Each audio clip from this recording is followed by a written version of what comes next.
Assalamualaikum warahmatullahi wabarakatuh. Kami dari kelompok 1, kelas 07 TPLP 017, Prodi Teknik Informatika, Universitas Pamulang. Kelompok kami beranggotakan 7 orang, yaitu diantaranya adalah saya sendiri, Redo Azarisyad. Lalu yang kedua ada Anarki Halim, yang ketiga Aziza Azahra, yang keempat Fareza Ardiansyah, yang kelima Rizky Prayogi Widartama, yang keenam Sehan Farizan, yang ketujuh Susan Dwi Larasati. Kami akan mempresentasikan salah satu tema ancaman dari keamanan komputer, yaitu virus. Langsung saja, apa sih virus itu? Virus komputer adalah program komputer yang dapat menggandakan diri dan menyebar dengan cara menyisipkan salinan dirinya ke dalam program atau dokumen lain. Virus komputer dapat dianalogikan dengan virus biologis yang menyebar dengan cara menyisipkan dirinya sendiri ke sel makhluk hidup. Lalu bagaimana sejarah virus komputer itu tercipta? Virus komputer generasi pertama tergolong cukup jinak, yaitu virus Creeper. Pada tahun 1971, pada saat belum adanya jaringan global, virus ini cuma menampilkan pesan yang berbunyi, "I am a Creeper, catch me if you can." Untuk menghancurkan virus Creeper ini, diciptakanlah virus Reaper, yang merupakan cikal bakal antivirus yang dipakai sampai sekarang. Lalu pada tahun 1981, muncullah pencipta virus dan menyebarkannya. Orang tersebut bernama Richard Skrenta. Virus yang diciptakan oleh Richard Skrenta yaitu bernama L-Cloner, sebuah virus boot sector yang menyebar ketika disk yang belum terinfeksi digunakan kepada komputer yang terinfeksi, lalu pada akhirnya digunakan kepada komputer lain yang belum terinfeksi. L-Cloner menyebabkan error yang hampir tidak terlihat sampai pada kali ke-50 disket tersebut dipergunakan. Lalu bukan game atau aplikasi yang akan terbuka, melainkan sebuah pantun yang akan muncul di layar. Pantunnya berbunyi seperti ini. L-Cloner, the program with a personality. It will get on all your disks. It will infiltrate your chips. Yes, it's a cloner. It will stick to you like glue. It will modify RAM too. Send in the cloner. Melanjutkan Ridho. Lalu pada tahun 1986, dua bersaudara asal Pakistan yang bernama Basit dan Amjad Farokh Alvi menciptakan virus yang bernama Brain. Brain adalah virus pertama yang menyebar pada sistem operasi komputer IBM. Sebagai pendiri Brain Computer Service, Alvi bersaudara menyatakan bahwa mereka membuat Brain untuk menghukum dan melacak membacakan software kesehatan buatan mereka untuk IBM. Mirip dengan L-Cloner, Brain mengganti boot sector pada komputer yang belum terinfeksi. Dengan yang sudah terinfeksi, Brain tidak berbahaya, lebih kepada gangguan seperti memperlambat disk, terkadang menghalangi pengguna untuk menyimpan, tetapi tidak merusak data yang ada. Brain juga menyertakan sebuah pesan sebagai berikut. Pesan tersebut bukan pesan iseng, sehingga alamat dan kontak yang ada merupakan data yang sebenarnya. Jadi, setiap kali Alfi bersaudara mendapatkan telepon, surat, atau kunjungan oleh pengguna yang ketakutan terhadap pesan yang mereka sisipkan, mereka dapat mengetahui siapa dan di mana software bajakan mereka yang digunakan. Skrenta yang menciptakan L-Cloner bekerja di keamanan internet pada tahun 90-an. Saat ini, ia adalah CEO sebuah perusahaan pencari black box. Walaupun disket sekarang sudah jarang digunakan karena sudah digantikan dengan pengguna USB, namun virus boot sector masih eksis hingga saat ini. Pengguna hardware dalam pemindahan data saat ini sudah mulai berkurang, sehingga para pakar mengatakan bahwa masa virus akan berakhir. Namun, bukan berarti permasalahan sudah selesai. Permasalahan virus akan semakin besar dan sudah merambah ke dunia online. Selanjutnya akan dibacakan oleh Aziza. Perkenalkan, nama saya Aziza Azahra. Di sini saya akan menjelaskan tentang bagaimana cara virus bekerja. Ada beberapa jenis virus. Yang pertama yaitu virus executable. Virus executable adalah virus yang dibuat dengan compiler dan bahasa pemrograman. File executable yang terkena virus apabila dieksekusi akan masuk ke dalam memori dan kemudian akan menginfeksi seluruh file executable di direktori aktif. atau virus akan menginfeksi file executable lain apabila file lain tersebut dieksekusi.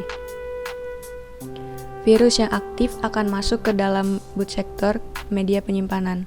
Kemudian, apabila komputer melakukan proses booting dengan media penyimpanan tersebut, maka virus akan aktif. Untuk virus residen instruksi manipulasi akan diletakkan di memori. Lalu, virus ini akan menunggu kesempatan untuk mengaktifkan bagian virus yang bersifat merusak. Biasanya, virus jenis ini hanya akan aktif kembali apabila kita mengeksekusi file yang tertular virus tersebut. Apabila virus bersifat menumpangi file, maka virus akan merusak file asli sehingga tidak dapat berfungsi normal. Tetapi, apabila virus mengadakan rutin manipulasi, maka virus akan diletakkan di akhir file sehingga tidak merusak file. Biasanya, virus mengadakan manipulasi dengan vektor interupsi dengan membelokkan vektor interupsi. Maka, setiap terjadi pemanggilan interupsi tertentu yang dijalankan terlebih dahulu adalah program virus tersebut. 2. Virus makro. Virus akan menginfeksi file Microsoft Word dengan extension dot atau dokumen template dan doc atau dokumen, di mana apabila kita menggunakan Microsoft Word untuk memanggil file-file tersebut, maka makro dari virus akan dijalankan. Di dalam makro inilah terdapat instruksi-instruksi untuk menyebar virus maupun melakukan manipulasi lainnya. Biasanya virus akan menginfeksi file normal .dot yang memang ada pada setiap komputer yang menggunakan Microsoft Word. Sebab file-file tersebut adalah file yang dijadikan standar awal pengetikan dan juga menyerupakan file yang pertama kali dibuka oleh Microsoft Word ketika dieksekusi. Tetapi ada juga virus yang tidak melakukan manipulasi pada file ini tetapi membuat file dot baru yang mengandung virus dan merubah program Microsoft Word untuk menggantikan file normal .dot itu dengan file buatan virus. Sebagai contoh, virus Melissa yang sangat terkenal itu merupakan virus makro Microsoft Word yang media penyebarannya dapat melalui internet, mengirim dirinya sendiri lewat email sebagai attachment. Saya akan melanjutkan masih dalam bagian jenis virus. Yang ketiga itu ada virus script. Virus jenis ini biasanya terdapat pada file HTML, maka virus ini akan beraksi setiap kali kita menjelajahi internet dengan program internet browser yang mendukung script tersebut. Program browser yang sering menjadi target adalah Microsoft Internet Explorer dan Netscape Navigator. Yang keempat itu ada virus dari internet. Virus dari internet bisa membawa virus-virus lainnya. Pada dasarnya, virus dari internet proses pembuatannya hampir sama dengan virus executable dan virus makro. Yang membedakannya adalah cara penularannya. Virus jenis ini mampu untuk menyebar melalui media internet, yaitu akan mengirimkan dirinya sendiri ke internet setiap kali terjadi hubungan antara komputer dengan internet. Contoh yang cukup terkenal adalah virus Happy99, yaitu virus yang merubah file winsock.dll, yaitu file yang menangani hubungan internet suatu komputer yang berhubungan dengan soket di internet. Risiko atau akibat virus. Dampak negatif dari virus hampir sama setiap jenisnya. Beberapa dampak umum yang terjadi akibat infeksi virus komputer antara lain yaitu 1. Memori hard disk yang tiba-tiba menjadi sangat penuh. 2. File atau program yang korup. 3.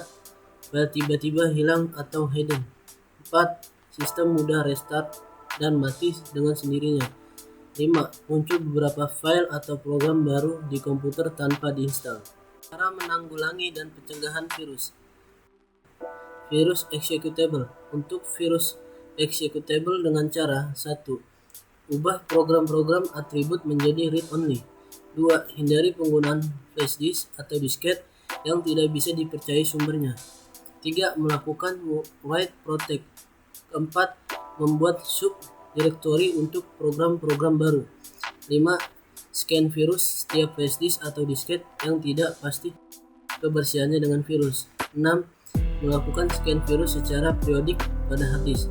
7. Menginstal program residen pada komputer. 8. Menggunakan program antivirus yang terbaru.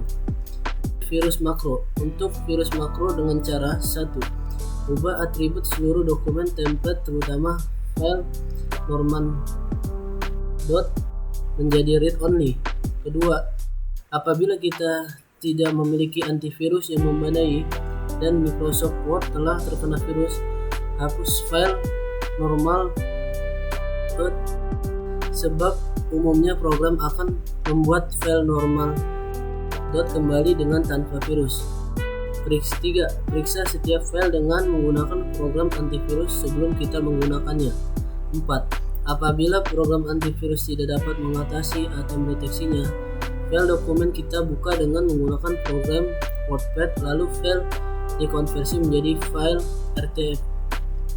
Baru kemudian file RTF itu kita buka dengan Microsoft Word dan bila perlu kita konversi lagi menjadi dokumen.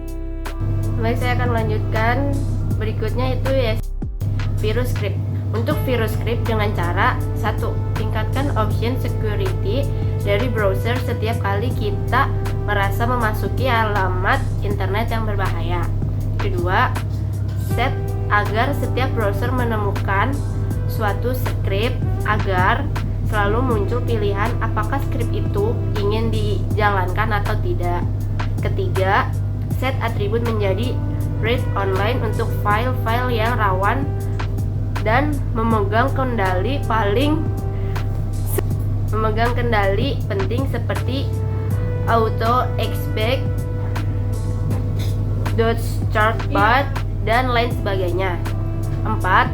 Ubah nama program file yang rawan dan memegang kendali penting menjadi tidak standar seperti format.x, debug.x, del3.x dan sebagainya.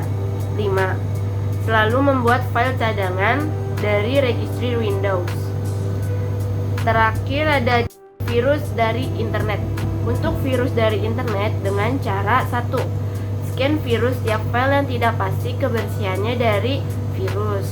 Kedua, set atribut file winshock.dll menjadi read only untuk memperkecil kemungkinan virus untuk memanipulasi. Ketiga, catat tanggal ukuran dari file yang mencurigakan sebab akan berguna suatu saat apabila benar file tersebut mengandung virus.